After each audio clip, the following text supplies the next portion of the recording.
Voici les étapes pour gérer les acomptes dans Frontiva. Premièrement, on va faire la présentation en utilisant un projet qu'on a ici.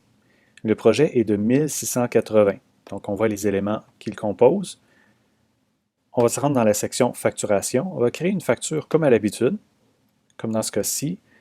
On va prendre les éléments et un des éléments, je vais le mettre à 25%, parce qu'on va faire plusieurs factures. Donc je fais ma première facture qui totalise 930. On va voir la facture. Pour que le système d'acompte fonctionne correctement, il va falloir que notre facture ne soit pas en mode brouillon, mais bien une facture complète. Donc, je vais cliquer ici « Obtenir numéro ». La facture est confirmée et je vais pouvoir l'imprimer avec un modèle que j'utilise ici.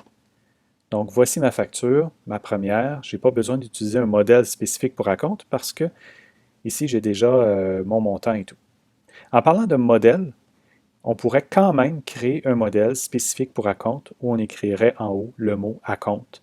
Et pour ça, on peut suivre les procédures pour créer un modèle acompte.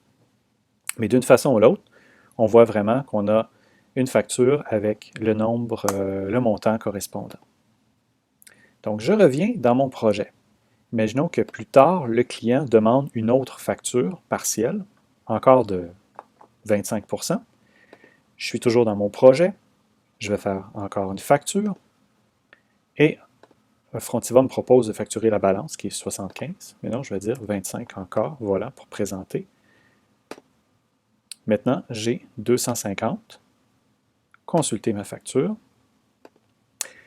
Celle-ci, je vais faire la même chose. Je vais obtenir un numéro. Il arrive en statut confirmé.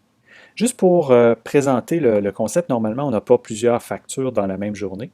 Celle-ci, je vais faire comme si c'était le lendemain qu'elle avait été émise. Et je vais pouvoir maintenant utiliser un modèle qui, lui, acompte parce que ce que j'ai fait dans ce modèle-ci, j'ai fait apparaître en bas l'information qui va me permettre de bien suivre avec le client qu'est-ce qui a été déjà facturé dans le passé. Donc, ma facture actuelle est d'un item de 250. Le montant total du projet, hors taxe, était de 1680. Donc ça, c'est ce qu'on a vu il y a quelques minutes passées. Le montant des acomptes précédents est de 55%, c'est 930 qu'on voit ici.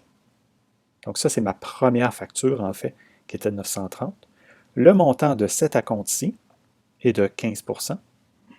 Donc au total, c'est ce qu'il y a à payer aujourd'hui. Maintenant, on va faire la facture finale.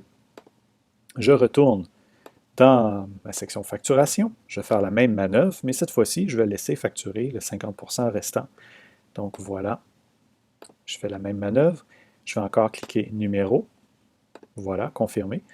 Et pour que ma présentation fonctionne bien, je vais devoir encore choisir une date dans le futur. Mais comme je vous dis, vous n'avez pas nécessairement besoin de changer ces dates-là en temps normal parce qu'on ne va pas nécessairement facturer 3-4 factures d'acompte et tout dans la même journée. Donc, j'imprime le tout. Je vais encore choisir mon modèle d'acompte qui a un pied de page avec cette information-ci. Je vais zoomer et voici, j'ai toujours mon projet, mon mandat initial qui est 1680. Les acomptes précédents, c'est mes montants de 930 plus le 250. Le montant de cet acompte est de 500. Donc, au total, voici, il reste 500. Donc, c'est comme ça que fonctionnent les acomptes.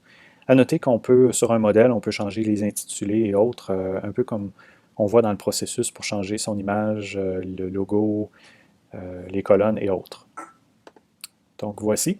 La seule chose qui reste à faire par la suite, ça sera de gérer le projet, fermer le projet et tout, parce qu'on a facturé en 3 étapes différentes, soit 25%, 25% et 50%, en utilisant des modèles qui présentent les totaux sur l'avancement de la facturation.